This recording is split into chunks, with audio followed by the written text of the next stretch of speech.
Halo semuanya, kenalin namaku Indah Malindrayani, aku dari kelas 12 IPS 1 nomor absen 14. Nah, di kesempatan kali ini aku bakal ngejelasin materi sejarah Indonesia kelas 12 bab 4 tentang Orde Baru. Tapi di sini aku bakal lebih khusus bahas tentang masa transisinya. Nah, masa transisi ini maksudnya perubahan dari Orde Lama ke Orde Baru.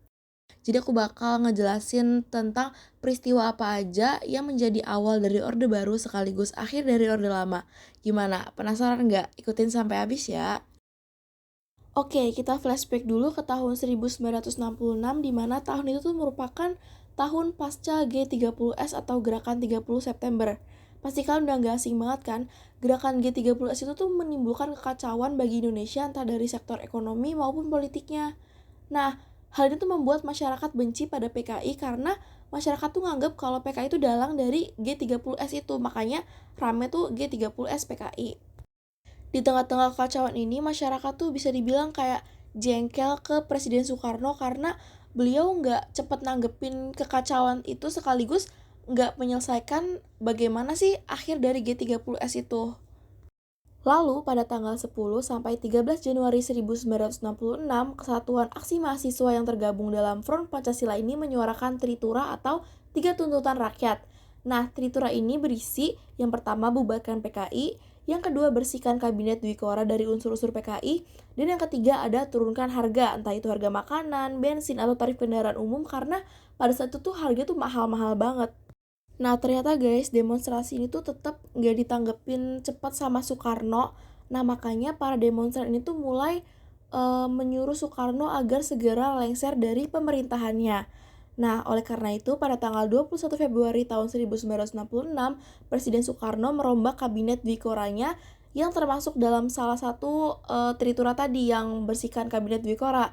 Nah tapi guys, di dalam perombakan yang kabinet Dwi Kora tadi tuh tetap ada golongan kiri yang masih ada di pemerintahan. Nah, meledaklah tuh demonstran melawan resimen Cakrabuana pada tanggal 24 Februari tahun 1966 di Istana Negara. Bisa dibilang ini tuh merupakan part 2 dari aksi demonstrasi yang pertama, sekaligus bisa dibilang itu unjuk rasa besar-besaran karena ternyata tuh waktu itu tuh rusuh banget guys, bahkan sampai ada salah satu mahasiswa kedokteran yang meninggal dunia.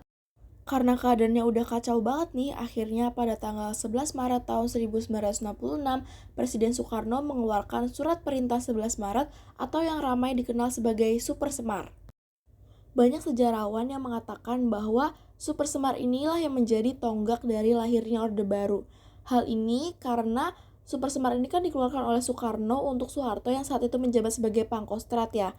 Tapi di antara Soekarno dan Soeharto ini, mereka berdua ini memiliki perbedaan penafsiran tentang isi Super Semar itu sendiri. Nah, Soekarno menganggap bahwa Super Semar ini tuh sebagai perintah untuk mengamankan situasi sekaligus menjaga wibawa Soekarno dengan melakukan tindakan-tindakan yang dianggap perlu. Namun, Soeharto menganggap bahwa Super Semar itulah sebagai pelimpahan wewenang kepada dirinya. Kedengarannya aja tuh udah beda gitu kan arahnya. Ada fun fact lagi nih tentang Super Semar. Ternyata surat asli dari Super Semar ini tuh nggak pernah ditemukan atau bisa dibilang hilang.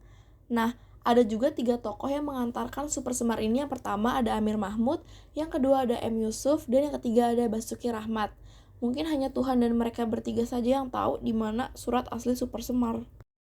Oke, setelah Super Semar ini dikeluarkan, jadi Soeharto lah yang menghandle semua kekacauan yang terjadi. Nah, pasca Soeharto membubarkan PKI dan menangkap menteri-menteri yang terlibat dengan PKI, rating Soeharto ini naik sedangkan rating Soekarno turun. Hal inilah yang sangat berkemungkinan untuk Soeharto menjadi presiden selanjutnya menggantikan Soekarno.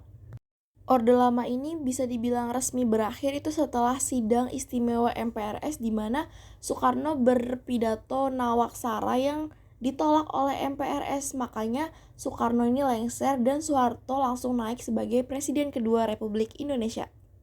Nah, itu tadi beberapa penjelasan singkat aku tentang masa transisi atau peristiwa yang menjadi awal dari Orde Baru sekaligus akhir dari Orde Lama. Terima kasih telah menonton. Jika ada yang ingin ditanyakan atau kritik yang ingin disampaikan, silakan tulis di kolom komentar di bawah. Dadah!